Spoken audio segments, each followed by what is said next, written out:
Session में हम सीखेंगे किस प्रकार हम शेप टूल्स के एडवांस ऑप्शंस को किस प्रकार प्रयोग कर सकते हैं शेप्स के साथ। आइए सबसे पहले हम जानकारी लेते हैं कि एक बनी हुई इमेज में किस तरह के बेसिक ऑप्शन रहते हैं उस शेप को चेंज करने के लिए। हमारे पास यहाँ एक रेक्टेंगुलर है, इसको सिलेक्ट कर लेता हूँ। अब देखेंगे मैंने पिक टूल से इसको सिलेक्ट किया है। यदि मैं पिक टूल के बजाय शेप टूल को भी सिलेक्ट कर लूँ तो ऑप्शन लगभग सेम रहते हैं ऊपर जो आपके पास टूल बार है उसमें। अगर मैं फिर से पिक टूल सेलेक्ट करता हूं तो ऑप्शन में कोई खास बदलाव नहीं हो रहा। इसका कारण है क्योंकि हमारे पास ये शेप अभी तक बेसिक शेप है और हमने इसको कर्व नहीं किया है। कर्व करने से हमारे पास पूरा कंट्रोल रहता है एक शेप को किसी भी तरह से मॉडिफाई करने का। आइए सबसे पहले बिना कर्व किए बेसिक ऑप्शंस को देखते हैं किस प्रकार इमेज के साथ कार्य हम कर सकते हैं। इसमें कोई अंतर नहीं रहेगा यदि आप पिक टूल को सिलेक्ट करते हैं या आप शेप टूल के साथ कार्य करते हैं, दोनों में सेम तरह के ऑप्शन आपके पास यहाँ टूल बार में दिखाई देंगे। आइए अब देखते हैं हमारे पास कौन कौन से बेसिक ऑप्शन यहाँ पे अवेलेबल है एक शेप से रिलेटेड। यदि आप यहाँ ध्यान दें तो आपके पास यहाँ पे XY लोकेशन दी गई है। आप X एक्सिस और Y एक्सिस को अपने अकॉर्डिंग यहाँ से मॉडिफाई कर सकते हैं। यहाँ मैं 2 की जगह 5 टाइप करके एंटर कर देता हूँ। आप देखेंगे X एक्सिस जो है वो चेंज हो गया है। मैं Ctrl Z कर देता हूँ। इसी तरह से Y एक्सिस को भी आप चेंज कर सकते हैं। तो ऑब्जेक्ट की पोजीशन आप डिसाइड कर सकते हैं बेसिक शेप की यहाँ से। उसके पश्चात आप ऑब्जेक्ट का साइज डिफाइन कर सकते हैं यहाँ से हाइट और विड्थ के रूप में। जैसे यहाँ पे ऑब्जेक्ट का साइज मैं यहाँ से विड्थ इसकी बढ़ा देता हूँ, 2 कर देता हूँ। फाइनली माउस क्लिक करता हूँ बाहर तो आप देखेंगे जो शेप है वो विड्थ में बड़ी हो गई है। मैं हाइट भी इसी तरह से चेंज कर सकता हूँ। अभी फिर से Ctrl Z। यहाँ परसेंटेज डिफाइन कर सकते हैं हाइट और विड्थ की, और यहाँ से आप लॉक रेशियो को डिफाइन कर सकते हैं। अर्थात यदि मैं इसे अनलॉक कर दूँ तो आप हाइट और विड्थ को अपने अकॉर्डिंग चेंज कर सकते हैं। परंतु यदि मैं इसको लॉक रखता हूँ तो दोनों में यदि आप ऊपर की तरफ कुछ चेंज करते हैं तो उसके अकॉर्डिंग रेशियो के अकॉर्डिंग नीचे भी चेंज हो जाएगा।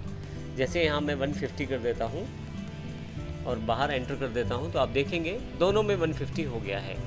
परंतु अनलॉक स्टेटस में ऐसा नहीं होगा। अगर लॉक रेशियो अगर आपका डिसेबल है या ऑफ है और अब मैं यहाँ पे कुछ बदलाव करता हूँ तो उसका फ़र्क दूसरी वाली साइड नहीं पड़ता। तो मैं Ctrl Z कर देता हूँ और नॉर्मल फिर से इसे लॉक कर देता हूँ। आप एक शेप को रोटेट भी कर सकते हैं यहाँ से। इसमें एंगल ऑफ रोटेशन आपको देना है। मैं यहाँ 30 डिग्री का एंगल दे देता हूँ और एंटर करता हूँ। आपकी जो शेप है वो रोटेट हो गई है 30 डिग्री के एंगल पे। इसके अलावा मैं यहाँ पे फिर से एंगल चेंज करके कुछ भी दे सकता हूँ। मैं 0 डिग्री कर देता हूँ ताकि वापस बेसिक एंगल पे आ जाऊँ। नेक्स्ट शेप मैंने थोड़ी सी डिफरेंट ली है ताकि अगले एग्जांपल्स को समझा जा सके। यहाँ मैंने इस शेप को सिलेक्ट कर लिया है और एक कलर दे दिया है। सिलेक्ट करके कलर देना बिल्कुल आसान है। आप शेप को सिलेक्ट करें और क्लिक कर दें। आप देखेंगे जो कलर पे आप क्लिक करेंगे वो कलर आपके पास यहाँ सिलेक्टेड हो जाएगा। अब यहाँ पे नेक्स्ट जो ऑप्शन हमारे पास है वो इस तरफ दिया गया है, मिरर हॉरिजॉन्टली।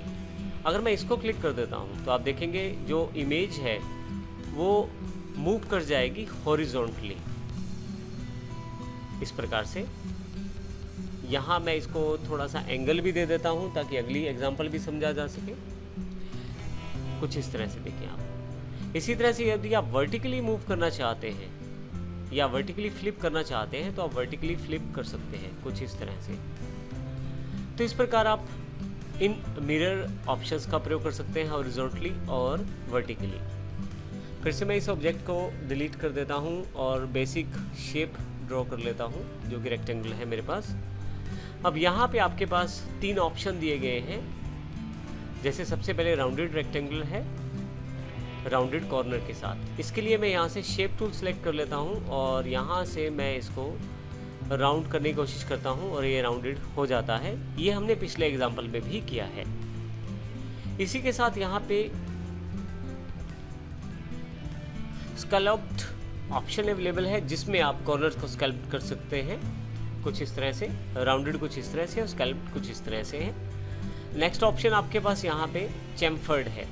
चैम्फर्ड में आपके पास कुछ इस तरह का डिज़ाइन अवेलेबल हो जाएगा जिसमें दोनों सिरों से आप सिलेक्शन के द्वारा चैम्फर को कम ज़्यादा भी कर सकते हैं। इसके अतिरिक्त आपके पास यहाँ अलग से ऑप्शन दिया गया है जिसमें आप कॉर्नर का रेडियस डिसाइड कर सकते हैं यदि आपके पास चैम्फर्ड ऑप्शन सिलेक्टेड है। इस तरह से यदि आपके पास स्कैलप्ड ऑप्शन सिलेक्टेड है तो उसका प्रयोग कर सकते हैं, और यदि राउंडेड कॉर्नर है तो उसका सिलेक्शन। मैं यहाँ से चैम्फर्ड कर देता हूँ। तो चैम्फर्ड करने के लिए आप यहाँ से देखिए डायरेक्ट सिलेक्शन कर सकते हैं। आप बढ़ा सकते हैं अपने चैम्फर्ड को या कम कर सकते हैं। यहाँ बीच में कॉर्नर्स को टुगेदर करने के लिए लॉक किया गया है सभी तरफ से। अगर मैं अनलॉक कर देता हूँ तो अकेली साइड पे अलग अलग तरह का चैम्फर आप प्रोवाइड कर सकते हैं। कुछ जैसे अब मेरे पास यहाँ पे ऑप्शन अवेलेबल हो रहा है।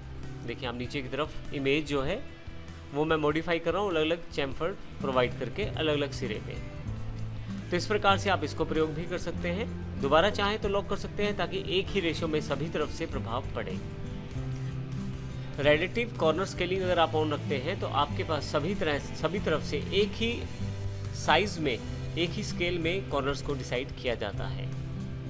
फाइनली यहाँ पे आपके पास आउटलाइन विड्थ है। अगर मैं यहाँ से सिलेक्ट कर लूँ आउटलाइन विड्थ को बढ़ा सकता हूँ। मैं पहले इसे फाइनली पिक टूल से सिलेक्ट कर लेता हूँ और यहाँ से मैं इसको बढ़ा देता हूँ। तो आप देखेंगे जो विड्थ है लाइन का, बॉर्डर का, वो बढ़ रहा है। मैं अभी 2 के साथ यहाँ पे प्रयोग करना चाहता हूँ। तो इस प्रकार ये काफ़ी सारे ऑप्शन जुड़े हुए हैं बेसिक शेप के साथ जो हमने देखे हैं इस सेशन में। अगले सेशन में हम देखेंगे किस प्रकार शेप टूल के साथ एक बेसिक शेप को मॉडिफाई किया जा सकता है, और हम ये भी देखेंगे कि कर्व के साथ क्या फ़र्क पड़ता है, किस प्रकार कर्व करके हम आसानी से अपनी बेसिक शेप्स को डिसाइड या डिफाइन कर सकते हैं।